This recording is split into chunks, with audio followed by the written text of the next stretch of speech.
Comment on fait pour savoir si l'économie d'un pays se porte bien? C'est, on peut le dire, la question à plusieurs milliards. Alors, dans les minutes qui suivent, on va regarder ça de plus près. On va explorer ensemble les outils qui permettent, en quelque sorte, de prendre le pouls d'une nation. Imaginez une seconde. Et si une économie, c'était comme une personne? Comment on saurait si elle est en pleine forme, si elle a un petit coup de fièvre, ou si au contraire elle est vraiment au top? Eh bien, c'est exactement ça le défi que les économistes essayent de relever tous les jours. Et vous vous en doutez, tout comme un médecin, on ne se base pas juste sur une impression. Non, il faut des mesures, des chiffres concrets, des indicateurs qui nous disent noir sur blanc si l'économie est en train de grandir, si elle fait du surplace ou, si, soyons honnêtes, elle est carrément dans le rouge. Ok alors, allons-y.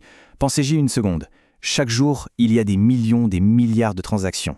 Un café par-ci, une voiture construite par-là, un nouveau logiciel. La question, c'est comment est-ce qu'on peut bien mesurer tout ça? Franchement, ça donne le vertige, non? Toute cette activité, l'enjeu, le vrai défi, c'est de réussir à condenser tout ça, à le résumer en un seul indicateur, un chiffre unique, mais puissant, un chiffre qui, à lui seul, peut nous raconter une histoire. Eh bien, cet outil, ce fameux chiffre dont on entend parler absolument partout dans les infos, c'est le PIB, le produit intérieur brut. C'est vraiment l'indicateur star, le numéro 1 dans le monde entier pour mesurer l'activité d'une économie. Bon, alors, le PIB, qu'est-ce que c'est concrètement? La définition officielle a l'air un peu scolaire, je vous l'accorde, mais en fait, chaque mot compte.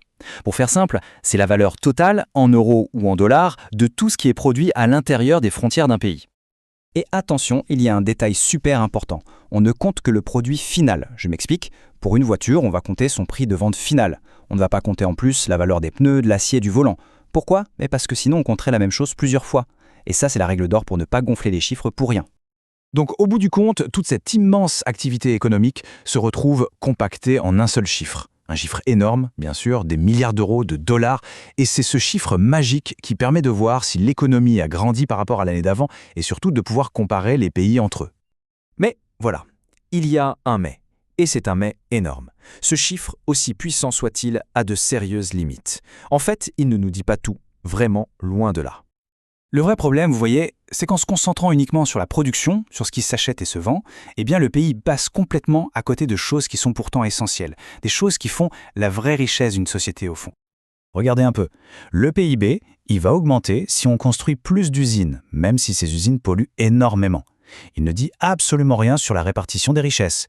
Et pire encore, tout le travail qui n'est pas payé, s'occuper de ses enfants, aider un parent âgé, faire du bénévolat, tout ça qui est pourtant vital pour la société est complètement invisible. Zéro, ça n'existe pas dans le calcul. Et voilà, on touche au cœur du problème, c'est ça la critique fondamentale. On peut très bien avoir un PIB qui grimpe en flèche, une super croissance, mais si c'est au prix de notre environnement ou si seuls quelques-uns en profitent, est-ce qu'on peut vraiment appeler ça un progrès? La question est posée. Du coup, on est en droit de se poser la question, si cet indicateur est à ce point imparfait, pourquoi est-ce qu'il reste la référence partout, tout le temps?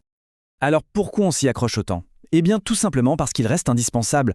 Pensez-y, sans le PIB, comment un gouvernement saurait s'il faut appuyer sur l'accélérateur économique ou au contraire sur le frein?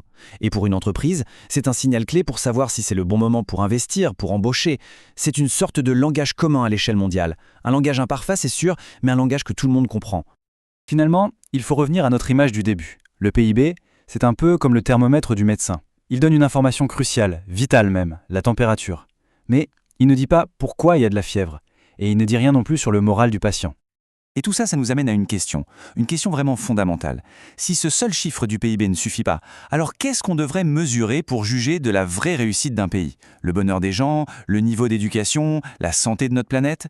C'est sans aucun doute le grand débat économique de notre époque.